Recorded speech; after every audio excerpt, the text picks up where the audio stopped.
Halo teman-teman, perkenalkan nama saya Clara Josephine Teiseran, mahasiswa Universitas Nusa Cendana dari Fakultas Ilmu Sosial dan Politik, Prodi Ilmu Komunikasi, dengan NIM 2503050035. Saya membuat video ini sebagai tugas untuk mata kuliah dasar-dasar manajemen terkait dengan komunikasi organisasi dan kerja tim. Kasus Gelombang Merah menceritakan tentang krisis yang dialami media digital lintas Nusantara setelah menerbitkan artikel investigasi dugaan korupsi proyek bendungan. Artikel tersebut viral dan memicu berbagai reaksi, mulai dari serangan di media sosial, penarikan iklan perusahaan, hingga tekanan dari berbagai pihak. Di tengah situasi itu, komunikasi antar divisi menjadi kacau karena tidak adanya koordinasi dan keputusan yang jelas. Melalui kasus ini, saya akan menganalisis pentingnya komunikasi organisasi dan kerja tim dalam menghadapi krisis. Pada bagian pertama, yaitu analisis komunikasi, terkait dengan jenis dan dimensi komunikasi yang terjadi. Dalam kasus ini, komunikasi vertikal, horizontal, dan diagonal sama-sama muncul.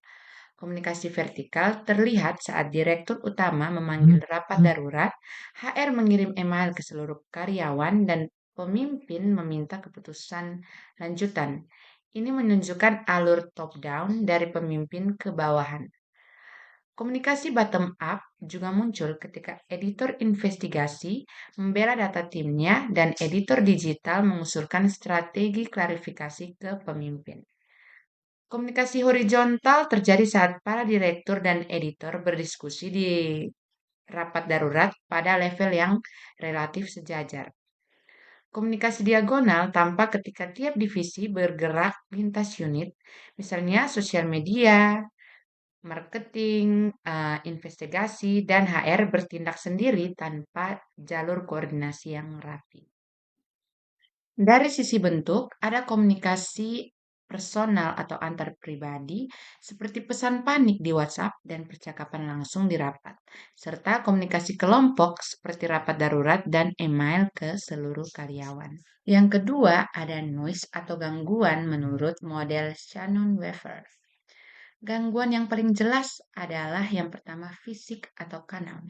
Karena informasi datang terlambat, kantor cabang tidak mendapatkan kabar tepat waktu dan berita sudah tersebar duluan di TV, serta media sosial sebelum organisasi punya satu suara resmi. Ada juga gangguan semantik, karena pesan internal belum seragam. Ada yang minta artikel dicabut, ada yang minta menunggu somasi, dan ada juga yang ingin klarifikasi digital. Yang ketiga, ada gangguan psikologis. Terlihat dari panik, marah, takut dituntut, dan saling menyalahkan. Terakhir, ada gangguan organisasi.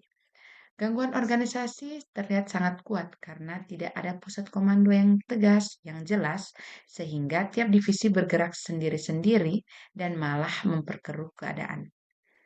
Yang berikut ada bagian B, analisis teoritis, yaitu terkait dengan teori sistem sosial, Katz dan Kahn. Menurut teori sistem sosial, organisasi adalah sistem terbuka yang saling terkait.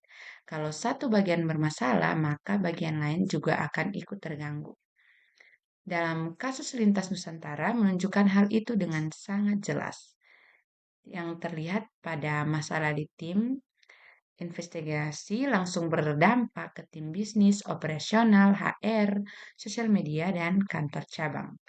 Karena tidak ada koordinasi terpadu, informasi dari luar masuk terlalu cepat, tapi respon internet terlambat dan terpecah. Akibatnya, krisis di satu unit menjadi krisis seluruh organisasi. Selanjutnya, ada soal nomor 4 yang terkait dengan teori linking pin. Dalam teori linking pin, manajer berfungsi sebagai peniti penyambung antar kelompok kerja agar informasi nyambung dan keputusan tidak terputus. Di kasus ini, fungsi itu tidak berjalan dengan baik. Direktur utama justru diam dan menunda keputusan, sehingga tidak ada penghubung yang benar-benar menyatukan redaksi, bisnis, operasional, dan juga HR. Ibu Rina memang berada di tengah situasi, tetapi belum menjalankan fungsi linking pin secara efektif karena koordinasi tetap vakum. Akibatnya, tiap divisi membuat keputusan sendiri. Jadi, masalah utama bukan hanya konflik isi pesan, tetapi juga ketiadaan penghubung yang aktif.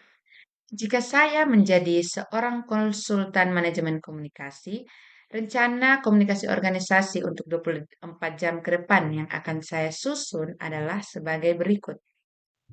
Yang pertama, pada 0 sampai 2 jam pertama, saya akan membentuk tim krisis kecil yang dipimpin satu penanggung jawab utama. Kanal yang dipakai berupa rapat darurat, panggilan telepon, dan grup internal khusus untuk pimpinan inti. Pihak yang dilibatkan adalah direktur utama, redaktur pelaksana, editor investigasi, direktur bisnis, direktur operasional, HR, legal, dan editor digital. Pesan utamanya adalah hentikan semua tindakan sendiri-sendiri.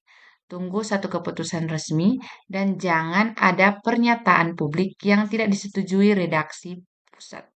Ini sejalan dengan materi tentang pentingnya koordinasi, struktur jelas, dan penanganan konflik. Untuk 2 sampai 6 jam berikutnya, lakukan verifikasi internal terhadap data artikel dan cek legal. Kanalnya bisa berupa dokumen bersama, rapat kecil, dan memo internal. Pihak yang dilibatkan ada tim investigasi, legal, redaksi, dan pimpinan. Pesan utamanya adalah saat ini organisasi sedang melakukan klarifikasi, terbuka pada koreksi bila ada kekeliruan, dan tetap menjaga prinsip verifikasi dan akurasi. Selanjutnya, pada 12 sampai 24 jam berikutnya, beri briefing ke seluruh karyawan dan kantor cabang agar semua divisi memakai pesan yang sama. Kanalnya ada email internal, WhatsApp broadcast yang resmi, dan meeting daring. Pihak yang dilibatkan ada pimpinan pusat, HR, semua kepala divisi, dan perwakilan cabang. Pesan utamanya adalah apa status terbaru, siapa yang boleh bicara ke publik, dan apa yang harus dilakukan bila ada pertanyaan dari media atau mitra, dan bagaimana menjaga kekompakan tim.